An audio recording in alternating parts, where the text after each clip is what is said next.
നാട്ടിലൊരു ഭർത്താവും കുഞ്ഞുമുള്ളപ്പോൾ പണത്തിനായി യമൻകാരനായ യുവാവിനെ വിവാഹം ചെയ്ത് അവനെ കൊന്നവൾ എന്നാണ് നിമിഷപ്രിയയെപ്പറ്റി എല്ലാവർക്കും അറിയുന്ന കഥ.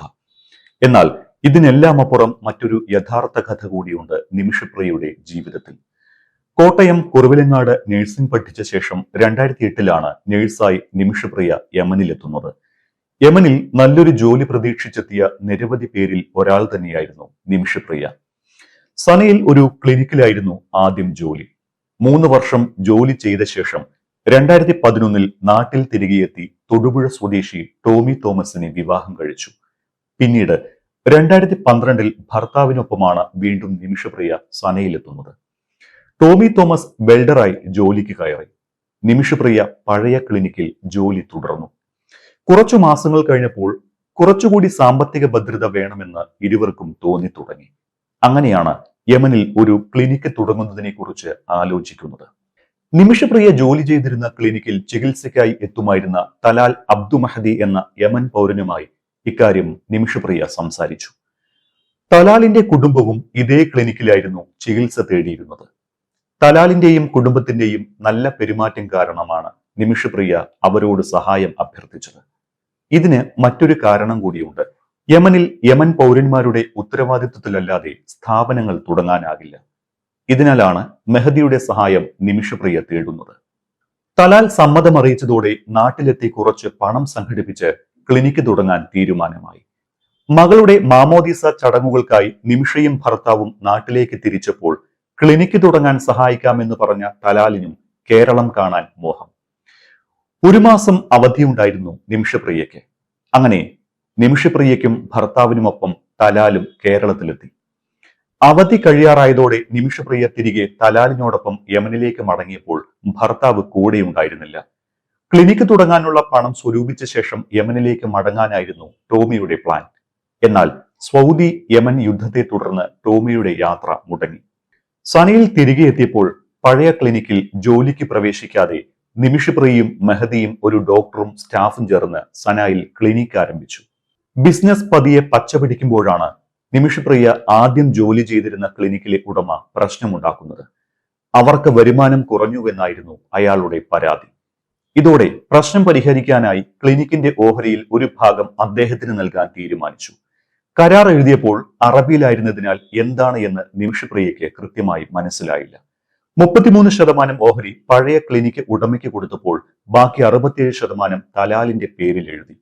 ഇത് പിന്നീട് അറബി പഠിച്ച ശേഷമാണ് നിമിഷപ്രിയ തിരിച്ചറിയുന്നത്. ഇതേക്കുറിച്ച് ചോദിച്ചപ്പോൾ പിന്നീട് ഒരു പ്രശ്നം ഉണ്ടാകാതിരിക്കാനായിരുന്നു എന്നാണ് തലാൽ മറുപടി നൽകിയത്. ഈ സമയത്താണ് തലാലിന്റെ യഥാർത്ഥ സ്വഭാവം നിമിഷപ്രിയ തിരിച്ചറിയുന്നത്. ലഹരിക്കടിമയായ തലാലിന് നിരവധി സ്ത്രീകളുമായി ബന്ധമുണ്ടായിരുന്നു. മോഷണത്തിനും മറ്റും പല പ്രാവശ്യം ജയിലിൽ കിടക്കേണ്ടി വന്നിട്ടുണ്ട്. ഇതിനിടെ ക്ലിനിക്കിന്റെ വരുമാനം മുഴുവൻ തലാൽ എടുക്കാൻ തുടങ്ങിയപ്പോഴാണ് നിമിഷപ്രിയ ചോദ്യം ചെയ്യാൻ തുടങ്ങിയത്. പിന്നെ ക്ലിനിക്ക് നടത്തിപ്പ് പ്രശ്നത്തിലായി. വഴക്കുണ്ടാകുമ്പോൾ ഓഫീസിലെത്തി ബുക്കിൽ വെള്ളമൊഴിക്കുക, തുപ്പുക തുടങ്ങിയ പല കാര്യങ്ങളും തലാൽ ചെയ്തു. പണം മുഴുവൻ തലാൽ എടുക്കുന്ന കാര്യം ക്ലിനിക്കിലെ മാനേജറോട് സംസാരിച്ചപ്പോൾ നിങ്ങൾ തമ്മിൽ എന്തിനാണ് തർക്കം? രണ്ടുപേരും ഭാര്യയും ഭർത്താവുമല്ലേ, പണം ആരെടുത്താലും ഒരു വീട്ടിലേക്കല്ലേ ചെല്ലുന്നത് എന്നായിരുന്നു മാനേജറുടെ മറുപടി. നിമിഷപ്രിയയുടെ നാട്ടിലെത്തിയപ്പോൾ നിമിഷയെ താൻ വിവാഹം കഴിച്ചുവെന്നാണ് തലാൽ എല്ലാവരോടും പറഞ്ഞിരുന്നത്. അത് അങ്ങനെയല്ല എന്ന് പറഞ്ഞപ്പോൾ തലാൽ ചില ചിത്രങ്ങൾ തനിക്ക് കാണിച്ചിട്ടുണ്ട് എന്നായിരുന്നു മാനേജറുടെ മറുപടി. അപ്പോഴാണ് നിമിഷപ്രിയ ആ ചതി മനസ്സിലാക്കിയത്. തലാൽ തന്റെ വീട്ടിൽ വന്നപ്പോൾ വിവാഹ ആൽബം കണ്ടിരുന്നു.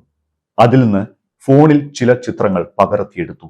ഇത് ഫോട്ടോഷോപ്പ് ചെയ്താണ് തലാൽ പലരെയും നിമിഷപ്രിയ തന്റെ ഭാര്യയാണ് എന്ന് പറഞ്ഞ് വിശ്വസിപ്പിച്ചത്. ഭാര്യയാണെന്ന് എല്ലാവരോടും പറഞ്ഞപ്പോൾ ഇക്കാര്യം അടുത്തു താമസിക്കുന്ന ഒരു ഷെയ്ഖിനോടും പറഞ്ഞു. അദ്ദേഹവും വിശ്വസിച്ചിരുന്നത് നാട്ടിൽ പോയപ്പോൾ നിമിഷപ്രിയയെ തലാൽ വിവാഹം കഴിച്ചുവെന്നാണ്. ഇതോടെ സനയിലെ ലോക്കൽ പോലീസിനെ സമീപിച്ച് നിമിഷപ്രിയ പരാതി നൽകി. വിവാഹ തട്ടിപ്പ് പരാതിപ്പെട്ടതോടെ അവിടുത്തെ നിയമപ്രകാരം 16 ദിവസം രണ്ടുപേരും കസ്റ്റഡിയിലായി. ജയിലിൽ കിടന്ന് മറ്റാരുടെയോ സഹായത്തോടെ തലാൽ വ്യാജ വിവാഹ സർട്ടിഫിക്കറ്റ് ഉണ്ടാക്കിയതോടെ കാര്യങ്ങൾ മാറിമറിഞ്ഞു. കോടതിയിൽ വിവാഹ ഫോട്ടോ എന്ന പേരിൽ ഭർത്താവിനൊപ്പം നിൽക്കുന്ന ഫോട്ടോ എഡിറ്റ് ചെയ്തു വെച്ചതും കേരള യാത്രക്കിടെ എടുത്ത ചിത്രങ്ങളും കോടതിയിൽ ഹാജരാക്കി. വിവാഹ സർട്ടിഫിക്കറ്റ് കാണിച്ചതോടെ കോടതിയും തെറ്റിദ്ധരിക്കപ്പെട്ടു. തലാലും നിമിഷപ്രിയയും ഭാര്യ ഭർത്താക്കന്മാരാണ് എന്നായിരുന്നു കോടതിയുടെ വിധി. ജയിലിൽ നിന്ന് പുറത്തുവന്ന് തലാലിന്റെ വീട്ടുകാരോട് കാര്യങ്ങൾ പറഞ്ഞുവെങ്കിലും അവരും വിശ്വസിച്ചില്ല. തലാലിന്റെ ഭാര്യയായാണ് പിന്നീട് എല്ലാവരും കണക്ക് കൂട്ടിയത്. തലാലിന്റെ ചേട്ടന്റെ വീട്ടിൽ പോയി തർക്കിച്ചപ്പോൾ അവർ നിർബന്ധിച്ച് വിവാഹ ചടങ്ങ് പോലെ എന്തോ നടത്തി. കൂടെ താമസിക്കേണ്ടി വന്നുവെന്നും നിമിഷപ്രിയ പറയുന്നുണ്ട്. ഇതിനിടെ പാസ്പോർട്ട് തലാൽ സ്വന്തമാക്കി. മാനസികമായും ശാരീരികമായും പിന്നീട് പീഡനങ്ങളായിരുന്നുവെന്നാണ് നിമിഷപ്രിയ പലരോടും പറഞ്ഞിട്ടുള്ളത്. പ്രകൃതി വിരുദ്ധ ലൈംഗിക പീഡനത്തിനായിരുന്നു തലാലിന്റെ ശ്രമം.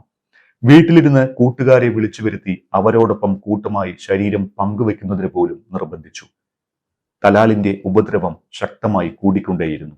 പാതിരാത്രിയിലും വീട്ടിൽ നിന്ന് ഇറങ്ങി ഓടേണ്ട സാഹചര്യങ്ങൾ ഉണ്ടായിരുന്നുവെന്നാണ് നിമിഷപ്രിയ ഒരു അഭിമുഖത്തിൽ പറഞ്ഞത്.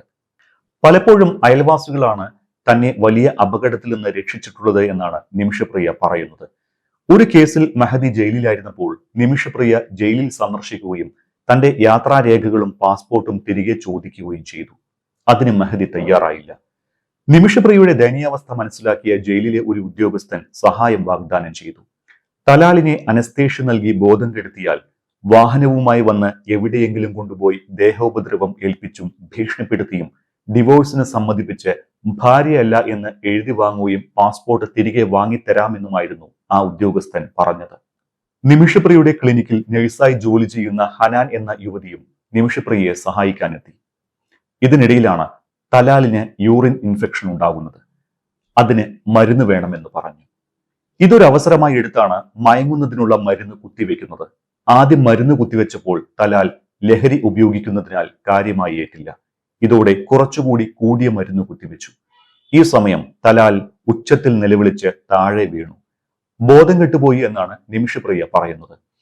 മൃതദേഹം നശിപ്പിക്കാൻ മറ്റു മാർഗങ്ങളില്ലാതെ വന്നതോടെ കഷ്ണങ്ങളായി മുറിച്ച് പ്ലാസ്റ്റിക് കവറുകളിലാക്കി ജലസംഭരണിയിലിട്ടു. ദുർഗന്ധം വമിച്ചതോടെ സമീപങ്ങളിലുള്ളവർ പോലീസിനെ വിവരം അറിയിച്ചു. ഇതോടെയാണ് ഈ കൊലപാതകം പുറത്തറിയുന്നത്. ഇതിനിടെ നിമിഷപ്രിയ 200 കിലോമീറ്ററിലധികം ദൂരെ മറ്റൊരു ആശുപത്രിയിൽ ജോലിയിൽ പ്രവേശിച്ചിരുന്നു. തലാലിനെ കാണാനില്ല എന്ന ബന്ധുക്കളുടെ പരാതിയിൽ കേസെടുത്ത പോലീസ് നിമിഷപ്രിയയുടെ ഫോട്ടോ പുറത്തുവിട്ടതോടെ ആശുപത്രി അധികൃതർ നിമിഷപ്രിയയെക്കുറിച്ച് പോലീസിൽ വിവരമറിയിക്കുകയായിരുന്നു. അങ്ങനെ 2017 ഓഗസ്റ്റിൽ നിമിഷപ്രിയയും സുഹൃത്ത് ഹനാനും അറസ്റ്റിലായി. ഹനാനെയാണ് ആദ്യം പോലീസ് അറസ്റ്റ് ചെയ്യുന്നത്. തുടർന്ന് 2018 മെഹദിയുടെ കൊലപാതകത്തിന് നിമിഷപ്രിയയെ വിചാരണ ചെയ്യുകയും വധശിക്ഷയ്ക്ക് വിധിക്കുകയും ചെയ്തു. അതേസമയം മരുന്ന് കുത്തിവെച്ചതിനെ തുടർന്ന് തലാലിന് ബോധം പോയ നേരം പാസ്പോർട്ടും കണ്ടെടുത്ത് രക്ഷപ്പെടാൻ ശ്രമിച്ചപ്പോൾ അതിർത്തിയിൽ വെച്ച് പിടിയിലായി എന്നാണ് നിമിഷപ്രിയ കോടതിയിൽ വാദിച്ചത്. മയക്കുമരുന്ന് കുത്തിവെച്ചതിന് ശേഷം സംഭവിച്ചതിനെ കുറിച്ച് തനിക്കൊന്നും അറിയില്ല എന്നാണ് നിമിഷപ്രിയ കോടതിയിൽ പറഞ്ഞത്. അറബിയിൽ തയ്യാറാക്കിയ കുറ്റപത്രത്തിൽ തന്നെ നിർബന്ധിച്ച് ഒപ്പിടുവിക്കുകയായിരുന്നു. കോടതിയിൽ ദ്വിഭാഷിയുടെ സേവനം പോലും നിഷേധിക്കപ്പെട്ടു. സംഭവത്തിന് കൂട്ടുനിന്ന ഹനാന് ജീവപര്യന്തവും തനിക്ക് വധശിക്ഷയും വിധിച്ചത് ന്യായമല്ല. മരിക്കണമെന്ന ഉദ്ദേശത്തോടെയല്ല മരുന്ന് കുത്തിവെച്ചത് തുടങ്ങിയ നിമിഷയുടെ വാദങ്ങളൊന്നും എവിടെയും പരിഗണിക്കപ്പെട്ടില്ല. വിചാരണയ്ക്ക് ശേഷം 2018 യമൻ കോടതി ഇവർക്ക് വധശിക്ഷ വിധിച്ചു. അപ്പീൽ പോയെങ്കിലും യമനിലെ അപ്പീൽ കോടതിയും വധശിക്ഷ 2020 ശരിവെക്കുകയായിരുന്നു. ആഭ്യന്തര യുദ്ധത്തിലമർന്ന് ഇന്ത്യയുമായി നയതന്ത്ര ബന്ധങ്ങൾ ഇല്ലാതായ യമനിലേക്ക് കേന്ദ്ര സർക്കാർ ഇന്ത്യൻ പൗരന്മാർക്ക് യാത്രാവിലക്ക് ഏർപ്പെടുത്തിയ കാലയളവിലായിരുന്നു തലാലിന്റെ ഈ കൊലപാതകം നടക്കുന്നത്. ഹൂതികളുടെ നിയന്ത്രണത്തിലുള്ള സനായിൽ അവരുമായി നയതന്ത്ര ബന്ധമില്ലാത്ത ഇന്ത്യയുടെ എംബസി പോലും അവിടെ പ്രവർത്തിക്കുന്നില്ല. അതുകൊണ്ട് തന്നെ ഇന്ത്യക്ക് നിമിഷപ്രിയയുടെ കാര്യത്തിൽ അപ്പോൾ ഇടപെടാൻ കഴിയുമായിരുന്നില്ല. യമനിൽ ഇന്ത്യൻ സർക്കാർ തലത്തിലുള്ള നയതന്ത്ര ഇടപെടൽ ഏതാണ്ട് അസാധ്യമായിരുന്നു. നിലവിൽ വ്യവസ്ഥാപിതമായ ഒരു ഭരണ സംവിധാനം അവിടെ പ്രവർത്തിക്കുന്നില്ല. ദക്ഷിണ യമനിൽ ഒരു വിഭാഗവും ഉത്തര യമനിൽ ഹൂതികളുടെ സുപ്രീം പൊളിറ്റിക്കൽ കൗൺസിലുമാണ് ഭരണം കൈയാളുന്നത്. ഇത് രണ്ടിലും പെടാതെ കിടക്കുന്ന ചില ഗോത്ര വിഭാഗങ്ങളുണ്ട്. മറ്റ് രാജ്യങ്ങളിലേതുപോലെ യമനിൽ നയതന്ത്ര ഇടപെടൽ സാധ്യമല്ലെന്ന് അറ്റോർണി ജനറൽ ആർ വെങ്കിട്ടരമണി തന്നെ സുപ്രീം കോടതിയെ അറിയിച്ചതാണ്. ഹൂതികളുടെ നിയന്ത്രണത്തിലായതിനാൽ യമനെ നയതന്ത്രത്തിൽ അംഗീകരിച്ചിട്ടുമില്ല. അതിനാൽ ഇക്കാര്യത്തിൽ സർക്കാരിന് അധികമൊന്നും ചെയ്യാനാകില്ല എന്നും അദ്ദേഹം കഴിഞ്ഞ ദിവസം പറഞ്ഞതാണ്. ഈ സാഹചര്യത്തിലാണ് ഫാദർ ടോം ഉഴുന്നാലിന്റെ മോചനത്തിന് മധ്യസ്ഥത വഹിച്ച സാമുവൽ ജെറോം എന്ന തമിഴ്നാട് സ്വദേശിയുടെ കടന്നുവരവ്. 2017 സാമുവൽ ജെറോം നിമിഷപ്രിയയുടെ രക്ഷാപ്രവർത്തനത്തിനായി ശ്രമം തുടങ്ങുന്നത്. സാമ്പത്തിക ശേഷിയില്ലാത്ത നിമിഷപ്രിയയുടെ അമ്മ പ്രേമകുമാരി കിടപ്പാടം വിറ്റ് ആ പണം മുഴുവൻ കേസ് നടത്തിപ്പിനായി യമനിലേക്ക് അയച്ചു. സാമുവലിനെ കേസ് നടത്താനുള്ള പവർ ഓഫ് അറ്റോർണി നൽകുകയും അബ്ദുൽ കരീം എന്ന അഭിഭാഷകനെ അദ്ദേഹം വക്കാലത്ത് ഏൽപ്പിക്കുകയും ചെയ്തു. യമനിൽ സംരംഭകൻ എന്ന നിലയ്ക്ക് ഇന്ത്യ ഗവൺമെന്റ് പ്രത്യേക യാത്രാനുമതി നൽകിയ സാമുവലിനെയല്ലാതെ മറ്റാരെയും ആശ്രയിക്കാൻ അന്ന് കുടുംബത്തിന് കഴിയുമായിരുന്നില്ല. വധശിക്ഷ വിധിച്ചതോടെ സാമുവൽ മുഖേന അപ്പീലുമായി മുന്നോട്ടു പോയി. ഇതിന് പിന്നാലെയാണ് കേരള സർക്കാരിന്റെ ലോക കേരള സഭയിലെ ഇടതുപക്ഷ ആഭിമുഖ്യമുള്ള അംഗങ്ങൾ മുൻകൈയെടുത്തുകൊണ്ട് 2020 സെപ്റ്റംബറിൽ save Nimisha Priya international action council രൂപീകരിക്കുന്നത്.